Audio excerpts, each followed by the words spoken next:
ಗೌರವಾನ್ವಿತ ಶಾಸಕರು ಸನ್ಮಾನ್ಯ ಶ್ರೀ ಕುಲಸ್ವಾಮಿ ಸಾರಿಗೆ ಹಾಗೂ ನಮ್ಮ ತಾಲೂಕು ದಂಡಾಧಿಕಾರಿಗಳು ತಹಶೀಲ್ದಾರ್ ಸನ್ಮಾನ್ಯ ಶ್ರೀ ಮಹೇಶ್ ಸಾಹೇಬರು, ಅದೇ ರೀತಿ ನಮ್ಮ ನಗರಸಭೆ ಆಯುಕ್ತೆ ಶ್ರೀಮತಿ ಗೀತಾ ಅವರು ಹಾಗೂ ಇಲ್ಲಿ ನಡೆದಿರ್ತಕ್ಕಂಥ ಎಲ್ಲ ನಮ್ಮ GVS ಅವರು, ಎಲ್ಲ ಮುಖಂಡರು ಮತ್ತು ಆಸ್ಪಿರೆಂಟ್ಸ್ ಎಲ್ಲರಿಗೂ ನಮಸ್ಕಾರವನ್ನು ಹೇಳ್ತಾ, ಇವತ್ತಿನ ಈ ಕಾರ್ಯಕ್ರಮಕ್ಕೆ ಬಂದು ಪಾಲ್ಗೊಳ್ಳಲಿಕ್ಕೆ ತುಂಬ ಖುಷಿಯಾಗಿದೆ.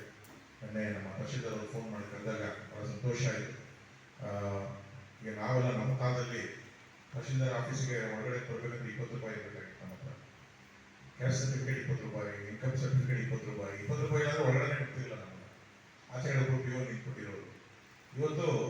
ಇವತ್ತಿನ ಅಧಿಕಾರಿಗಳು ನಿಮ್ಮನ್ನು ನಾವು ಅಧಿಕಾರಿಗಳು ಮಾಡ್ತೀವಿ ಅಂತ ಹೇಳಿ ನಿಮ್ಮನ್ನು ಬರಮಾಡ್ಕೊಳ್ತಾ ಇದ್ದಾರಲ್ಲ, ಇದು ಬಹಳಷ್ಟು ದೊಡ್ಡ ಒಂದು ಬಡವಣಿಗೆ. ಇಂತಹ ಒಂದು ಅವಕಾಶವನ್ನು ನೀವು ಬಳಸ್ಕೋಬೇಕು. ಮತ್ತು ನಮ್ಮ ಸಹೋದರಿ ಗೀತಾ ಅವರು ಹೇಳಿದ್ರು ಕೀಳಿನ ಮೇಲೆ ಹೋಗ್ಬೇಕು ಅಂತ, ಅದು ಬಹಳ ಮುಖ್ಯ. ನಾನು ಯಾವುದೋ ಒಂದು ಗೌರಿ ಬಿಟ್ಟು ಮೂಲೆಯಲ್ಲಿ ಹಳ್ಳಿಯಲ್ಲಿರೋ ನಾನು ಏನು ಮಾಡೋಕ್ಕಾಗುತ್ತಾ ಅಂದರೆ, ನೀವು ನರಸಿಂಹಯ್ಯ ಆಗ್ಬೋದು, ವಿಶ್ವೇಶ್ವರಯ್ಯ ಆಗ್ಬೋದು, ಯಾರು ಬೇಕಾದ್ರೂ ಆಗ್ಬೋದು, ನೀವು ಅದು ನಿಮ್ಮ ಮನಸ್ಸಲ್ಲಿರಲಿ. ಐ ಕ್ಯಾನ್ ಡೂ ಇಟ್ ಅನ್ನೋದು ನಿಮ್ಮ ಮನಸ್ಸಲ್ಲಿರಲಿ. IAS ಮಾಡೋದೇನು ಭಾಳ ಕಷ್ಟ ಅಲ್ಲ, ಭಾಳ ಸುಲಭ. 5 ಅಟೆಂಪ್ಟ್ಗಳಲ್ಲಿ ಪ್ರಿಲಿಮ್ಸ್ ಪಾಸ್ ಮಾಡೋಕ್ಕಾಗ್ತಿದ್ದವರು IAS ಆಗಿದ್ದಾರೆ. IRS, IFS, IPS ಅಲ್ಲ, IAS ಆಗಿದ್ದಾರೆ. Anything can be happen at any time. ನಿಮ್ಮ ಪರಿಶ್ರಮ, ನಿಮ್ಮ ಶ್ರದ್ಧೆ, ಆಸಕ್ತಿ ಮತ್ತು ದೇವರ ಆಶೀರ್ವಾದ ಅದೃಷ್ಟ ಇದ್ರೆ ಏನು ಬೇಕಾದರೂ ಆಗುತ್ತೆ. ನಾವು ಬರೀ ಕೇವಲ ಅದೃಷ್ಟದ ಮೇಲೆ ಟ್ರಾವೆಲ್ ಮಾಡ್ತಾ ಇದ್ದೀವಿ. ನಮಗೆ ಆಗುತ್ತಾ ಇಲ್ವಾ ನೋಡೋಣ, ಒಂದಕ್ಕೆ ಟ್ರೈ ಮಾಡೋಣ ಅಂತ. ಯಾರೇ ನಾವು ಸಿವಿಲ್ ಸರ್ವಿಸ್ ಆಸ್ಪಿರೆಂಟ್ಸ್ ಮಾಡೋದೇನಂತಂದ್ರೆ ಒಂದಕ್ಕೆ ಟ್ರೈ ಮಾಡೋಣ ಅಲ್ವಾ. ನಾನು ಯಾಕೆ ಪ್ರಯತ್ನ ಮಾಡಬಾರ್ದು ಅಂತ ಮಾಡ್ತೀವಿ ಹೊರತು ನಾನು ಅಚೀವ್ ಮಾಡಬೇಕು ಅಂತ ಮಾಡೋರು ಬಹಳ ಬೆರಳಿಕೆ ಇತ್ತು. ನೀವೆಲ್ಲರೂ ಕೂಡ ಈಗ ಬಂದಿರೋರು ನಾನು ಮಾಡ್ತೀನಿ ಅಂತೇಳಿ ನಿಮ್ಮ ಗೋಡೆ ಮೇಲೆ ಬರ್ಕೊಂಬಿಡಿ. ನಾನು IAS ಅಧಿಕಾರಿ ಆಗ್ತೀನಿ ಅಂತ ಬರ್ಕೊಂಬಿಡಿ. ಅದಕ್ಕೆ ಶ್ರಮ ಹಾಕಿ. ಖಂಡಿತ ನೀವು ಏನು ಬೇಕಾದರೂ ಆಗ್ಬೋದು. ನಾವು ನಂದೇ ಒಂದು ಸಣ್ಣ ಉದಾಹರಣೆ ಕೊಟ್ಟರೆ, ನಾನು ಗ್ರ್ಯಾಜುಯೇಷನ್ ಮುಗಿದ ತಕ್ಷಣ ಕೂಡಲೇ ನನ್ನ 21ನೇ ವಯಸ್ಸಿಗೆ PSI ಅಪ್ಲಿಕೇಶನ್ ಹಾಕ್ತೆ. 3 ಲಕ್ಷ ಜನ ಬಂದ್ವಿ ನಾವು ಎಕ್ಸಾಮ್.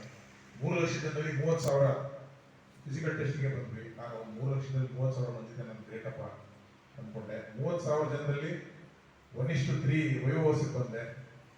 ಸಿಕ್ಕಾಪಟ್ಟೆ ನನ್ನ ಅದೃಷ್ಟ ಜಾಸ್ತಿ ಕೈ ಹಿಡ್ಬಿಟ್ಟೈತೆ, ಇದು ಕೊನೆ ಎಪಿಸೋಡ್ ನಂದು ಅಂದ್ಕೊಂಡೆ. ಆಮೇಲೆ ವಯೋವಯಸ್ಸು ಮೇಲೆ ಲಿಸ್ಟ್ ಅನೌನ್ಸ್ ಮಾಡಿದಾಗ ರಾಜ್ಯಕ್ಕೆ 81ನೇ ರ್ಯಾಂಕ್ನವಾಗಿ ನಮ್ಮ PSI ಸೆಲೆಕ್ಷನ್. ಮನೆಗೆ ಆರ್ಡರ್ ಬರೋವರೆಗೂ ನನಗೆ ಕನ್ಫ್ಯೂಷನ್. ಅದು ನಾನೇನ ಇನ್ಯಾರೋ ಕೆಪ್ಪಿಸುತ್ತೇನೆ ಇರ್ಬೋದು ಅಂತ. ಕೀಳಿನ ಮೇಲೆ ಪದಕ್ಕೆ ನನ್ನ ಉದಾಹರಣೆ ಕೊಡ್ತಾ ಇದ್ದೆ. ಮನೆಗೆ ಆರ್ಡರ್ ಪೋಸ್ಟಲ್ ಬರೋವರೆಗೆ ನನಗೆ ನಂಬಿಕೆ ಇರಲಿಲ್ಲ. ಅಂದ್ರೆ ಅಂತಹ ಒಂದು ಗ್ರಾಮೀಣ ಹಿನ್ನೆಲೆಯಲ್ಲಿ ಸರ್ಕಾರಿ ಶಾಲೆಯಲ್ಲಿ ಓದಿ ಬಂದಿದ್ವು. ಆದರೆ ಇವತ್ತು ಆ ವಾತಾವರಣ ಇಲ್ಲ. ಸರ್ಕಾರಿ ಶಾಲೆಯಲ್ಲಿ ಓದಿರೋರೇ ದೊಡ್ಡ ದೊಡ್ಡ ಸಾಧನೆ ಮಾಡ್ತಿರೋಂಥದ್ದು ನಾವು ಗಮನಿಸಿದ್ದೀವಿ. ಸೊ ನೀವು ಕೂಡ ಅದಕ್ಕೆ ಹೊರತಾಗಿಲ್ಲ. ಡ್ರೀಮ್ ಬಿಗ್ ಅಂತ ಹೇಳ್ತಾರೆ ಕೆಲವರು. ಅದನ್ನ ನೀವು ದೊಡ್ಡ ಕನಸನ್ನ ಕಂಡ್ರೆ ಒಂದು ಸಣ್ಣದಾದ ಒಂದು ಈಡೇರ್ತದೆ. ಆ ಸಣ್ಣದಾದ್ರೆ ಅದೇನು ಸಾಮಾನ್ಯ ಅಲ್ಲ. ಒಂದು ಜನಸೇವೆ ಮಾಡುವಂತ ಯಾವುದೇ ಒಂದು ಅದು ಜಾಬ್ ಆಗಿರ್ಬೋದು. ನೀವು ಒಬ್ಬ ಜಿಲ್ಲಾಧಿಕಾರಿ ಮಾಡುವಂತ ಕೆಲಸನ ಒಬ್ಬ ಸಬ್ ಇನ್ಸ್ಪೆಕ್ಟರ್ ಮಾಡೋದನ್ನ ನಾವು ನೋಡಿದ್ವಿ. ಒಬ್ರು IAS ಆಫೀಸರ್ ಮಾಡೋದನ್ನ, ಒಬ್ರು KAS ಆಫೀಸರ್ಸ್, ಒಬ್ರು RI ವಿಲೇಜ್ ಅಕೌಂಟೆಂಟ್, PDOಗಳು ಮಾಡೋದನ್ನ ನಾವು ನೋಡಿದ್ದೀವಿ. ಸೊ ಅಂತಹ ಒಂದು ಅವಕಾಶ ನಿಮಗೆ ಜನಸೇವೆ ಮಾಡಲಿಕ್ಕೆ ಅವಕಾಶ ಸಿಕ್ಕರೆ ನೀವೆಲ್ಲ ಪುಣ್ಯವಂತರು. ಒಂದು ಸಣ್ಣ ಹುದ್ದೆ, ಸಣ್ಣ ಊರು, ಸಣ್ಣ ತಾಲೂಕು ಅಷ್ಟಕ್ಕೆ ನೀವು ಮೀಸಲಾಗಿ ಒಂದು ಹುದ್ದೆ ಪಡ್ಕೊಂಡ್ರು ಕೂಡ ನೀವು ನಿಮ್ಮ ಜೀವನದಲ್ಲಿ ಒಂದು ಸಂತೃಪ್ತಿಯಾಗಿ ಯಾವುದು ರಿಗ್ರೆಟ್ಸ್ ಇದ್ದೀರ, ನಾನು ಸಾಯ್ತೀನಪ್ಪ ಅನ್ನೋಷ್ಟು ಖುಷಿ ಪಡೋಷ್ಟು ಅವಕಾಶ ನಿಮಗೆ ಸಿಗುತ್ತೆ. ಆ ಸೇವೆ ನೀವು ಮಾಡಿ ಅಂತ ಹೇಳ್ತಾ, ಮತ್ತು ಎಲ್ಲದಕ್ಕಿಂತ ಮುಖ್ಯವಾಗಿ ನೋಡಿ, ಇವತ್ತು ಇವರು ಇಂತಹ ಪ್ರೋಗ್ರಾಮ್ ಆರ್ಗನೈಸ್ ಮಾಡ್ತಿದ್ದಾರೆ. ಅದಕ್ಕೆ ಪೋಷಣೆ ಮಾಡೋದು ಬಹಳ ಮುಖ್ಯ. ಅದು ನಮ್ಮ ಶಾಸಕರು ಇದಕ್ಕೆ ನಾನು ಬೆಂಗಾವಲಾಗಿ ನಿಂತ್ಕೊಳ್ತೀನಿ, ನೀವು ಮಾಡಿ ಅಂತ ಹೇಳಿ ಇಷ್ಟೆಲ್ಲ ಅವರು ಸ್ಪಾನ್ಸರ್ಶಿಪ್ಗೆ ವೈಯಕ್ತಿಕವಾಗಿ ಮಾಡಲಿಕ್ಕೆ ರೆಡಿಯಾಗಿ ನಿಮಗೆ ಸಪೋರ್ಟ್ ಮಾಡ್ತಾ ಇದ್ದಾರೆ. ನಿಮ್ಮ ಹಿಂದೆ ನಿಂತಿರೋರು ಯಾರು ಅನ್ನೋದು ನಿಮ್ಗೆ ಗೊತ್ತಿರಲಿ. ದೊಡ್ಡ ಆಲದ ಮರ ಇವರು. ನೀವು ಎಷ್ಟು ಓದ್ತೀರಾ, ನೀವು ವಾಜಿರಾಮ್ಸ್ ಹೋಗ್ತೀರಾ, ಇಲ್ಲ ನೀವು ವಿಜಯನಗರಕ್ಕೆ ಹೋಗ್ತೀರಾ, ರಾಜ್ಕುಮಾರ್ ಹೋಗ್ತೀರಾ, ಅವ್ರು ಕಳಿಸ್ತೀವಿ ರೆಡಿ ಇದ್ದಾರೆ. ನೀವು ಅವ್ರನ್ನ ಸದುಪಯೋಗ ಪಡಿಸ್ಕೊಡಿ ಅಂತ ಹೇಳ್ತೀನಿ. ರನ್ನ, ಪೊನ್ನ, ಚೆನ್ನ ಇವರೆಲ್ಲ ಆಗಿದ್ದು ಯಾರಿದ್ದ? ಮುಮ್ಮಡಿ ಕೃಷ್ಣ, ಚಾವುಂಡರಾಯ ಮಂತ್ರಿ, ಹರಿಕೇಸರಿ ಇವರೆಲ್ಲ ಇಲ್ಲಾಂದ್ರೆ ಇವ್ರು ಯಾರು ಆಗ್ತಾ ಇರಲಿಲ್ಲ. ಆಗ್ತಾ ಇದ್ರ? ಶಾಹು ಮಹಾರಾಜ ಇಲ್ಲಾಂದ್ರೆ ಅಂಬೇಡ್ಕರ್ ಆಗ್ತಾ ಇದ್ರ? ಸೊ ಅದನ್ನ ನೀವು ಹೊತ್ಕೊಳ್ಳಿ. ನಿಮ್ಮ ಪೋಷಕರು ಒಳ್ಳೆಯವರು ಸಿಕ್ಕಿದ್ದಾರೆ, ಮನೆ MLA ಸಾಹೇಬ್, ಅವ್ರನ್ನ ಬಳಸ್ಕೊಳ್ಳಿ. ಎನಿ ಟೈಮ್ ನೀವು ನಿಮ್ಗೆ ಸಮಸ್ಯೆ ಇದ್ರೆ ನೇರವಾಗಿ ಅವ್ರಿಗೆ ಫೋನ್ ಮಾಡಿ, ತಹಶೀಲ್ದಾರ್ ಅವ್ರಿಗೆ ಮಾಡಿ, ಗೀತಾ ಮೇಡಮ್ ಮಾಡಿ, ನನಗೆ ಮಾಡಿ. ನಿಮ್ಗೆ ಏನೇ ಅವಶ್ಯಕತೆ ಇದ್ರೆ ಫೋನ್ ಮಾಡಿ. ಪುಸ್ತಕಗಳು ಬೇಕಾ ಫೋನ್ ಮಾಡಿ, ನ್ಯೂಸ್ ಪೇಪರ್ಸ್ ಬೇಕಾ ಫೋನ್ ಮಾಡಿ. ನಾವು ಸೆಲೆಕ್ಷನ್ ಆಗಿ ಅಕಾಡೆಮಿಗೆ ಹೋಗೋವರೆಗೆ ಹಿಂದೂ ಪೇಪರ್ ಹೆಂಗಿದೆ ನೋಡಿರ್ಲಿಲ್ಲ ನಾವು. ಸ್ಪರ್ಧಾ ಚೈತ್ರ ಅಂತ ಏನೂ ನೋಡಿಲ್ಲ ನಾವು. ಅಲ್ಲಿ ಹೋದ್ಮೇಲೆ ಸ್ವಲ್ಪ ಎಲ್ಲ ಈ KS ಆಸ್ಪಿರೆಂಟ್ಸ್ ಇದ್ರು ನಮ್ಮ ಬ್ಯಾಚ್ಮೆಂಟ್ಸ್. ಅವ್ರು ಓದ್ಬೇಕಾದ್ರೆ ಯಾವ್ದಪ್ಪ ಇದು ಅಂದ್ರೆ ಇದು ಮ್ಯಾಗಝಿನ್ಸು ಕಾಂಪಿಟೇಟಿವ್ ರಿವ್ಯೂ ಹಾಗೆ ಅಂತೇಳಿ ಅಲ್ಲಿವರೆಗೆ ನಾವು ನೋಡಿಲ್ಲ. ನಾನು ಓದಿದ್ದು ಇಷ್ಟೇ, 5th 6th ಸ್ಟ್ಯಾಂಡರ್ಡ್ ಇಂದ ಸ್ಟೇಟ್ ಸಿಲೆಬಸ್ ಓದಿದ್ದೀನಿ ಅಷ್ಟೇ, ಏನು ಮಾಡಿಲ್ಲ. 5th 6th ಇಂದ ಸ್ಟಾರ್ಟ್ ಮಾಡಿ PUC ಎಲ್ಲಾನು ಓದಿದ್ದೀನಿ, ಸೈನ್ಸ್ ಆರ್ಟ್ಸ್ ಕಾಮರ್ಸ್ ಓದಿದ್ದೀನಿ. ಗ್ರಾಜುಯೇಷನ್ ಅಲ್ಲಿ ಪಕ್ಕಾ ಹಿಸ್ಟ್ರಿ ಓದಿದ್ದೀನಿ, Karnataka history, medieval history, ancient history, European history ಎಲ್ಲ ಹಿಸ್ಟ್ರಿಗಳನ್ನ ಓದಿದ್ದೀನಿ. ಸಿವಿಲೈಸೇಷನ್ಸ್ ಕೂಡ ಡೀಪ್ ಆಗಿ ಓದಿದೆ. ಮತ್ತು ಚಾಚು ತಪ್ಪದೆ ನಾನು ಮಾಡಿದ ಕೆಲಸ ಏನಂದ್ರೆ ಗ್ರಾಜುಯೇಷನ್ ಅಲ್ಲಿ 3 ವರ್ಷ ಒಂದು ದಿವಸಕ್ಕೆ 1 hour ಲೈಬ್ರರಿ ವಿಸಿಟ್ ಮಾಡಿ. ಆ 1 hour ಲೈಬ್ರರಿ ನಾನು ಮಾಡ್ತಿದ್ದ ಕೆಲಸ ಫಸ್ಟ್ ನ್ಯೂಸ್ ಪೇಪರ್ ಓದ್ತಾ ಇದ್ದೆ, ಅದರಲ್ಲಿ ಎಡಿಟೋರಿಯಲ್ ಓದ್ತಾ ಇದ್ದೆ, ಸ್ಪೋರ್ಟ್ಸ್ ಓದ್ತಾ ಇದ್ದೆ, ಸ್ಪೆಷಲ್ ಎಡಿಷನ್ಸ್ ಸಾಪ್ತಾಹಿಕ ಪುರವಣಿಗಳು ಓದ್ತಾ ಇದ್ದೆ, ಪ್ರಜಾವಾಣಿ, ಹಿಂದೂ, ಡೆಕ್ಕನ್ ಹೆರಾಲ್ಡ್ ಎಲ್ಲ. ನನಗೆ ಲೈಬ್ರರಿ ಕೊಟ್ಟಷ್ಟು ಒಂದು ಸಲಕರಣೆ ಇದೆಲ್ಲೂ ಕೂಡ ನನಗೆ ಸಿಗ್ಲಿಲ್ಲ. ಅವಾಗೆಲ್ಲ ನನಗೆ ತುಂಬಾ ಸೀಮಿತ ಚೌಕಟ್ಟು ಇತ್ತು, ಅಷ್ಟು ಸೋರ್ಸಸ್ ಇರ್ತಿರಲಿಲ್ಲ ನಮಗೆಲ್ಲ. ಅದು ಹಣನೂ ಇರ್ತಿರ್ಲಿಲ್ಲ ಮತ್ತು ಸಮಯ ಕೂಡ ಅಕ್ಸೆಸಿಬಿಲಿಟಿ ನಮಗೆ ಬಹಳ ಕಷ್ಟ ಇತ್ತು. ಅಂತ ಸಂದರ್ಭದಲ್ಲಿ ಲೈಬ್ರರಿ ನಮ್ಮನ್ನ ಕಾಪಾಡ್ತಿತ್ತು. ನಾನು ನಿಮ್ಗೆ ಹೇಳಿ ಇಷ್ಟಪಡ್ತೀನಿ, ನಿಮಗೆ ಆ ಥರದ ಮನೆಯಲ್ಲಿ ವಾತಾವರಣ ಇದ್ರೆ ಒಂದು ಗ್ರೂಪ್ ಸ್ಟಡೀಸ್ಗೆ ಎಲ್ಲಾದ್ರೂ ಒಂದು ಕಡೆಗೆ ಕಾಮನ್ ಪ್ಲೇಸ್ ಐಡೆಂಟಿಫೈ ಮಾಡ್ಕೊಂಡು ಕುತ್ಕೊಂಡು ಓದಿದ್ರೆ ಲೈಬ್ರರಿಗಳ ಟೈಪ್ ನೀವು ಕ್ರಿಯೇಟ್ ಮಾಡಿಕೊಂಡು ಎಲ್ಲರೂ ಎಲ್ಲ ಪುಸ್ತಕಗಳನ್ನು ತರಿಸ್ಲಿಕ್ಕೆ ಆಗಲಿಲ್ಲ ಅಂತಂದ್ರೆ ಒಂದು ಕಡೆ ನೀವು ಗ್ರೂಪ್ ಮಾಡಿಕೊಂಡು ಎಲ್ಲ ಸೇರಿ ಒಂದು ಪುಸ್ತಕಗಳನ್ನ ತಗೊಂಡು ನಮ್ಮಂತ ಒಂದು ಕಡೆಯಿಂದ ಸಹಕಾರ ತೆಗೆದುಕೊಂಡು ಗ್ರೂಪ್ ಸ್ಟಡೀಸ್ ನೀವು ಮಾಡ್ಬೋದು. ಮಾಡಿದ್ರೆ ಒಳ್ಳೆ ಅನುಕೂಲ ಆಗ್ತದೆ. ನ್ಯೂಸ್ ಪೇಪರ್ಸ್ ಕೂಡ ಅಷ್ಟೇ, ನೀವು ಗ್ರೂಪ್ ಆಗಿ ತರಿಸ್ಬಿಟ್ಟು ನ್ಯೂಸ್ ಪೇಪರ್ಸ್ನ ಡೈಲಿ ಎಡಿಟೋರಿಯಲ್ ನೋಡ್ಕೊಂಡು ಪಾಯಿಂಟ್ ಮಾಡ್ಕೊಂಡ್ರೆ ಒಳ್ಳೆಯದು. ನೀವು ಎಲ್ಲ ಓದ್ಕೊಂಡು ಸುಮ್ಮನೆ ಕುತ್ಕೊಳ್ಳೋದ ಎಡಿಟೋರಿಯಲ್ ಯಾವುದು ನಿಮಗೆ ಪಾಯಿಂಟ್ ಸಿಕ್ಕೋ ಅದನ್ನು ಮಾಡಿ. ಬರೇ ವರ್ಷ ಒಂದು ವಾರಕ್ಕೆ ಒಂದು ಪ್ರಬಂಧ ಬರೆಯುವಂಥ ಪ್ರಯತ್ನ ಮಾಡಿ. ನಿಮ್ಮದು ರೈಟಿಂಗ್ ಸ್ಕಿಲ್ ಇಂಪ್ರೂವೈಸ್ ಆಗುತ್ತೆ. ಯಾವುದಾದ್ರೂ ಒಂದು ಸೈನ್ಸ್ ಟೆಕ್ನಾಲಜಿ ರಿಲೇಟೆಡ್ ಅದ್ರ ಬಗ್ಗೆ ಮಾಡಿ. ಇವಾಗ ಕರೆಂಟ್ ಅಫೇರ್ಸ್ಗಳು ಏನಿದೆ ಹೆಚ್ಚು ಓದ್ಕೊಳ್ಳಿ. ಮನೋರಮ ಇಯರ್ಗಳು ಬುಕ್ ಇದೆ, ಒಳ್ಳೆ ನಿಮಗೆ ಜನರಲ್ ನಾಲೆಡ್ಜ್ ಇಂಪ್ರೂವ್ ಮಾಡ್ತದೆ. ಈಗಿನ ಆರ್ಟಿಫಿಷಿಯಲ್ ಇಂಟೆಲಿಜೆನ್ಸ್, ಮಷಿನ್ ಲರ್ನಿಂಗ್ ಇಂಥ ಹೊಸ ಹೊಸ ತಂತ್ರಜ್ಞಾನ ಬಂದಿರೋದನ್ನ ಅರ್ಥ ಮಾಡ್ಕೊಳ್ಳಿ. ಅದನ್ನ ಕೂಡ ನೀವು ಕನ್ನಡದಲ್ಲಿ ಅಥವಾ ಇಂಗ್ಲಿಷ್ನಲ್ಲಿ ಎಸ್ಸೆಗಳನ್ನ ಬರೀಲಿಕ್ಕೆ, ಪ್ರಬಂಧಗಳನ್ನ ಬರೀಲಿಕ್ಕೆ ಪ್ರಯತ್ನ ಮಾಡಿದ್ರೆ ನಿಮ್ಮ ಬರವಣಿಗೆನೂ ಕೂಡ ಇಂಪ್ರೂವ್ ಆಗ್ತದೆ, ನಾಲೆಡ್ಜ್ ಕೂಡ ಇಂಪ್ರೂವ್ ಆಗ್ತದೆ, ಓದಿದ ನೆನಪಲ್ಲಿ ಉಳಿತದೆ.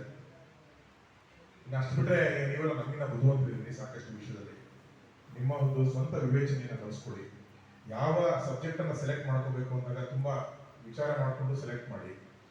ಈಗ ಬಹಳಷ್ಟು ಗ್ರಾಜುಯೇಷನ್ ಅಲ್ಲಿ ಇಂಜಿನಿಯರಿಂಗ್ ಮಾಡಿ, ಮೆಡಿಕಲ್ ಮಾಡಿ, ಕನ್ನಡ ಲಿಟ್ರೇಚರ್ ಅಂದ್ರೆ ಏನೋ ಗೊತ್ತಿಲ್ಲದೆ ಇರೋರು ಕನ್ನಡ ಲಿಟ್ರೇಚರ್ ತಿಳ್ಕೊಂಡು UPSC ಕ್ಲಿಯರ್ ಮಾಡಿದ್ದಾರೆ ಅಲ್ವಾ. ಸೊ ಕನ್ನಡ ಲಿಟ್ರೇಚರ್ ಅನ್ನೋದು ಅಷ್ಟು ಚೆನ್ನಾಗಿ ನಿಮಗೆ ಮಾರ್ಕ್ಸ್ ಅನ್ನ ಸ್ಕೋರ್ ಅನ್ನ ತಂದುಕೊಡುವಷ್ಟು ನಿಮಗೆ ಅನುಕೂಲ ಅದು ಕೊಡುತ್ತೆ. ಯಾಕೆಂದ್ರೆ ಅವ್ಯಾಲ್ಯೂಯೇಟರ್ ಯಾರಿರ್ತಾರೆ ಅವರು ಕನ್ನಡಿಗರಿರ್ತಾರೆ, ಕನ್ನಡದವ್ರು ನೀವು ಬರೆಯೋರು ಕನ್ನಡಿಗರಿರ್ತೀರಿ. ಸೊ ನಮ್ಮ ಹುಡುಗ ನಮ್ಮ ಹುಡುಗಿ ಇದಕ್ಕೆ ಮಾರ್ಕ್ಸ್ ಕೊಡೋಣಪ್ಪ ಅಂತ ಹೇಳಿ ಮುಕ್ತವಾಗಿ ಮಾರ್ಕ್ಸ್ ಕೊಡುವಂತ ಸಾಧ್ಯತೆ ಕೂಡ ಇರ್ತದೆ. ಎಲ್ಲೋ ಒಂದ್ ಕಡೆ ಅದರ 1-2 ಮಾರ್ಕ್ ನಿಮ್ಗೆ ಹೆಚ್ಚು ಸಿಕ್ಕರೂ ಕೂಡ ನಿಮ್ಮ ಭವಿಷ್ಯನೇ ಬದಲಾವಣೆ ಆಗ್ತದೆ. ನನ್ನ ಅನುಭವದ ಪ್ರಕಾರ ನೀವು UPSC ಎಕ್ಸಾಮ್ಸ್ ತಗೊಂಡ್ರೆ ಕನ್ನಡ ಲಿಟ್ರೇಚರ್ ಒಂದು ಆಪ್ಷನಲ್ ಸಬ್ಜೆಕ್ಟ್ ಆಗಿ, ಮೇಜರ್ ಸಬ್ಜೆಕ್ಟ್ ಆಗಿ ತಗೊಳ್ಳಿ ಅಂತ ಹೇಳ್ತಾ ಇವತ್ತಿನ ಈ ಕಾರ್ಯಕ್ರಮಕ್ಕೆ ನನಗೆ ಬರಮಾಡಿಕೊಳ್ಳಿಕ್ಕೆ ಅವಕಾಶ ಕೊಟ್ಟಂತ ಎಲ್ಲರಿಗೂ ಕೂಡ ಮತ್ತೆ ಮಾನ್ಯ MLA ಸಾಹೇಬರಿಗೆ ನನ್ನ ನಮಸ್ಕಾರವನ್ನು ಹೇಳ್ತಾ ನನ್ನ ಕಾರ್ಯಕ್ರಮ ಮುಗಿಸ್ತೀನಿ. ವೃತ್ತ ನಿರೀಕ್ಷಕರು ಆಗಿರ್ತಕ್ಕಂತಹ KP ಸತ್ಯನಾರಾಯಣ ಸರ್ ಅವರು ತಮ್ಮ ಅನುಭವಗಳನ್ನು ಹಂಚಿಕೊಂಡಿದ್ದಕ್ಕೆ ಧನ್ಯವಾದಗಳು ಸರ್. ಹಾಗೆ ಈ ಕಾರ್ಯಕ್ರಮದ ಅಧ್ಯಕ್ಷತೆಯನ್ನು ವಹಿಸಿರ್ತಕ್ಕಂತಹ ತಾಲೂಕಿನ ಶಾಸಕರು ಆಗಿರ್ತಕ್ಕಂತಹ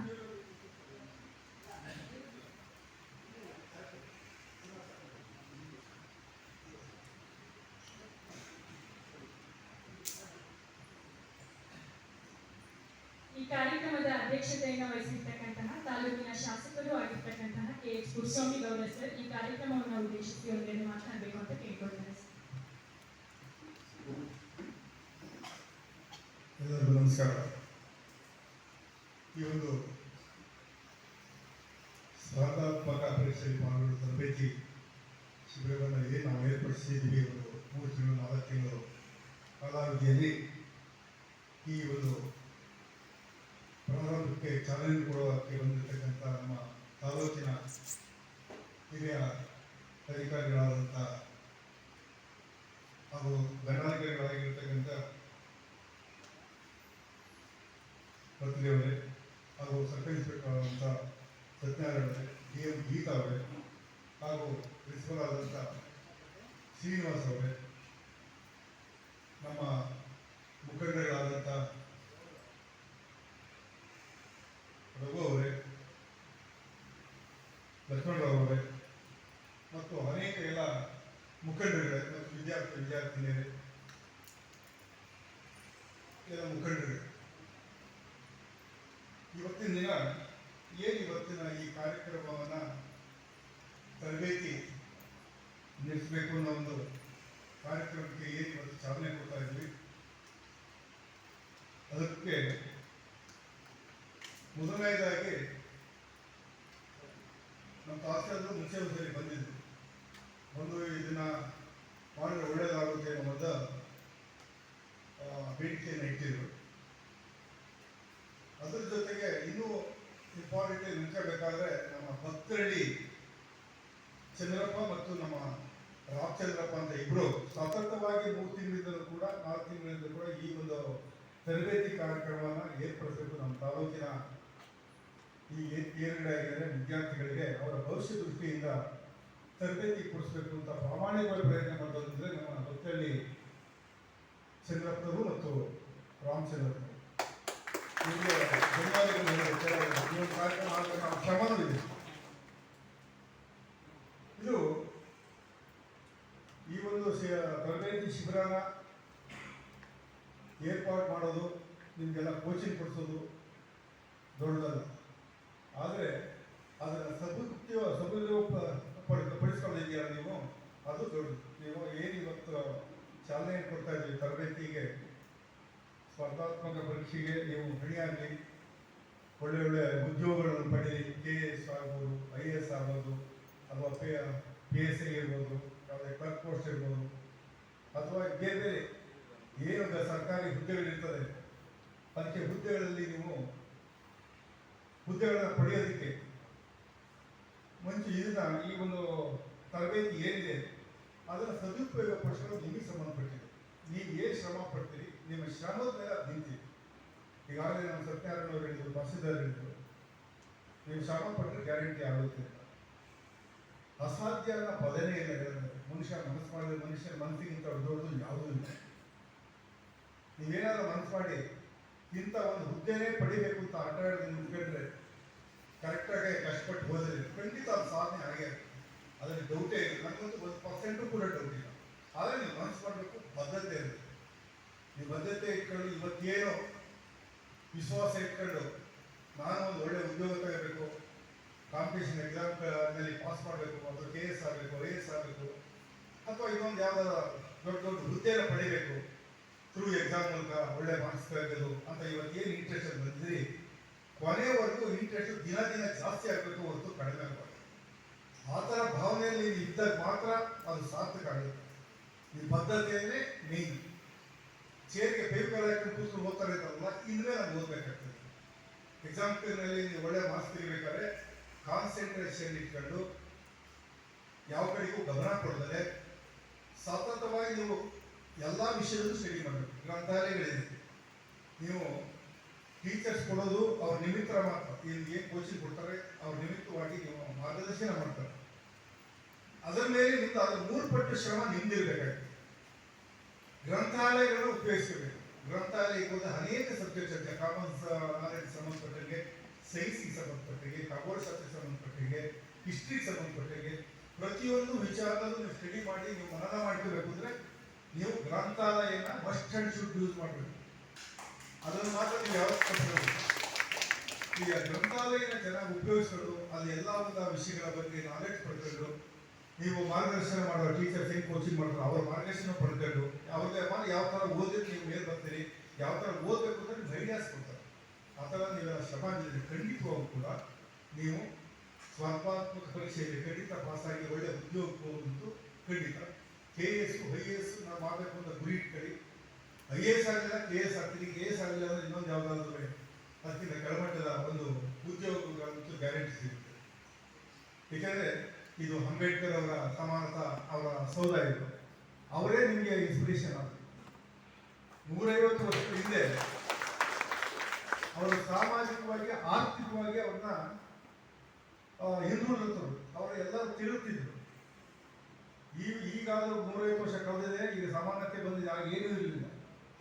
ಅಂತ ಒಂದು ತುಳಿತಕ್ಕೆ ಒಳಪಟ್ಟಂತ ಒಂದು ಸಮಾಜದಲ್ಲಿ ಹುಟ್ಟಿದ್ರು ಕೂಡ ಅವ್ರ ಹಠ ಇತ್ತು. ಏನು ಈ ಮೇಲ್ಜಾತಿಯವರು ಇವರೇ ಐ.ಎ.ಎಸ್ ಆಗಿರ್ತಾರೆ, ಇವರೇ ದೊಡ್ಡ ದೊಡ್ಡ ಹುದ್ದೆಲಿ ಇರ್ತಾರೆ, ಇವರೇನೆ ರಾಜಕಾರಣದಲ್ಲಿ ಇವರೇ ಮೇಲ್ಗಡೆ ಇರ್ತಾರೆ, ನಾನು ಯಾಕೆ ಹಾಕಬಾರ್ದು, ನಾನು ಏನು ಕಡಿಮೆ ಅವ್ರಿಗಿಂತ ಅಂತ ಒಬ್ಬ ದಲಿತ ಯುವಕ ಮನಸ್ಸು ಮಾಡಿದ್ದಕ್ಕೆ ಇವತ್ತು ಭಾರತದಲ್ಲಿ ಒಬ್ಬ ಆಶಾಕಿರಣ ಸಂವಿಧಾನವನ್ನು ರಚನೆ ಮಾಡಿದಂಥ ವ್ಯಕ್ತಿ ಅನಿಸ್ಕೊಂಡು ನೀವು ಅವ್ರನ್ನೇ ರೋಲ್ ಮಾಡಾಗಿ ಇಟ್ಕೋಬೇಕು. ಇವತ್ತು ನಾನು ಹೇಳ್ತೀನಿ, ಯಾರನ್ನ ರೋಲ್ ಮಾಡು, ಅಂಬೇಡ್ಕರೇ ರೋಲ್ ಮಾಡು ಹೇಳಿದ್ರೆ ಅವರು ಏನು ಸಮಾಜದ್ದು ಈ ಮಟ್ಟಕ್ಕೆ ಅವರು ದಲಿತ ಸಮಾಜದಲ್ಲಿ ಹುಟ್ಟಂತರು ಆರ್ಥಿಕವಾಗೂ ಇಲ್ವಾ, ಸಾಮಾಜಿಕವಾಗಿ ಅವರು ತಿಳುತ್ತಿದ್ದಾರೆ ಜಾಸ್ತಿ, ಅದನ್ನೆಲ್ಲ ಓವರ್ಲುಕ್ ಮಾಡಿ ಇವತ್ತು ಭಾರತ ದೇಶ ಇಡೀ ಇದು ಪ್ರಪಂಚನೇ ಅವರು ಗುರುತಿಸ್ತಾರೆ.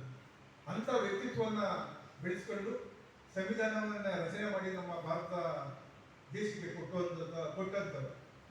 ಅದರಿಂದ ಸಾಧನೆ ಮಾಡೋರಿಗೆ ಮನಸ್ಸು ಮಾಡಿದರೆ ಯಾವುದೋ ಅಸಾಧ್ಯ ಅನ್ನೋ ಪದ ಇಲ್ಲ. ಖಂಡಿತವಾಗಿ ನೀವೆಲ್ಲ ಮನಸ್ಸು ಮಾಡಿದರೆ ನಿಜಕ್ಕೂ ಕೂಡ ಒಳ್ಳೊಳ್ಳೆ ಉದ್ಯೋಗಗಳನ್ನೇ ನೀವು ತಗೊಂಡು ನಮ್ಮ ತಾಲೂಕಿಗೆ ಒಳ್ಳೆಯ ಕೀರ್ತಿ ತರಬಹುದು.